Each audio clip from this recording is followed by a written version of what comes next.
नमस्कार मित्रांनो, अधिक मास चालू झालेला तुम्हा सगळ्यांना माहिती असेल. अधिक मासामध्ये काय करावे आणि काय नाही, मी संपूर्ण माहिती आजच्या या व्हिडिओमध्ये मी तुम्हाला सांगत. तर चॅनल वरती नवीन असाल तर चॅनलला सबस्क्राइब करा आणि व्हिडिओला लाईक करा. तर चला आपण चालू करूया व्हिडिओ. अधिक मास 2026 गुरुपुष्यामृताचा सुवर्ण योग, भाग्योदयाचा शुभ काळ, 5 कामे करा, अमृत पुण्य लाभ. अधिक मासातील पहिल्या गुरुवारी गुरुपुष्यामृताचा योग जुळून आलेला आहे. शुभ मुहूर्त आणि सविस्तर माहिती जाणून घ्या. मराठी वर्षात सुमारे दर 3 वर्षांनी येणारा अधिक मास सुरू आहे. यंदा 2026 चा अधिक मास अतिशय शुभ आणि अधिक पवित्र मानला गेला आहे. ज्येष्ठ अधिक महिना सुरू होताच विनायक चतुर्थीला अंगारक योग जुळून आला. यानंतर आता अधिक मासाच्या पहिल्या गुरुवारी गुरुपुष्यामृताचा अत्यंत चांगला योग जुळून आलेला आहे. गुरुपुष्यामृत योग म्हणजे काय? या काळ शुभ का मानला जातो? गुरुपुष्यामृत काळात नेमके काय करणे? गुरुपुष्यामृत योग दिनी नवीन कार्याचा आरंभ. आपल्या जीवनात यशाच्या प्राप्तीसाठी गुरुपुष्यामृत योग दिनी कोणत्याही नवीन कार्याचा आरंभ केला जातो. नव्या व्यापाराची सुरुवात करणे, नवे काम हाती घेणे, बंद पडलेले काम सुरू करणे, असे केल्यास मोठे यश प्राप्त होते, असे सांगितले जाते.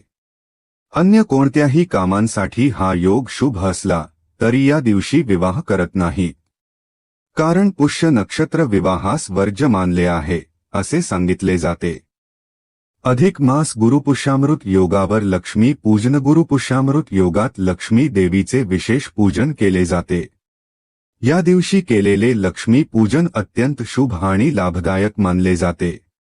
गुरुपुष्यामृत योगाचे फार महत्त्व आहे.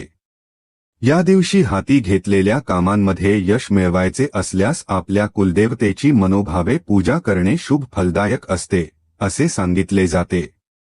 गुरुपुष्यामृत योग पूजा, मंत्रतंत्र, संकल्प, साधना, जप करण्यासाठी उत्तम आहे. गुरुपुष्य योगदिनी गुरुमंत्र घेणे उत्तम असते. गुंतवणुकीसाठी हा योग फायदेशीर मानला गेला आहे. अधिक मास पहिल्या गुरुवारी सद्गुरू सेवा.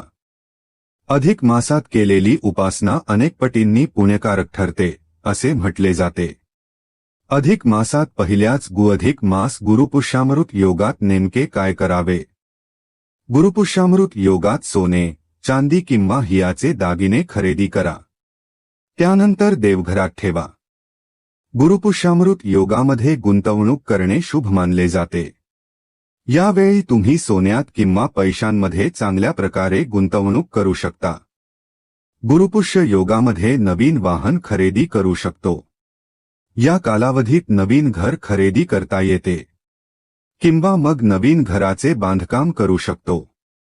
गुरुपुष्यामृत योगात व्यवसाय, व्यापार या संबंधित महत्त्वाची कामे करता येऊ शकतात.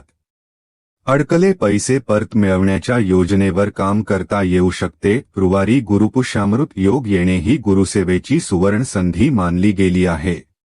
या दिवशी दत्तगुरू, श्री स्वामी समर्थ, गजानन महाराज, शंकर महाराज, साई बाबा, सद्गुरूंचे पूजन, नामस्मरण, मंत्रांचे जप, स्तोत्रांचे पठण, उपासना करणे पुण्यकारक मानली गेली आहे.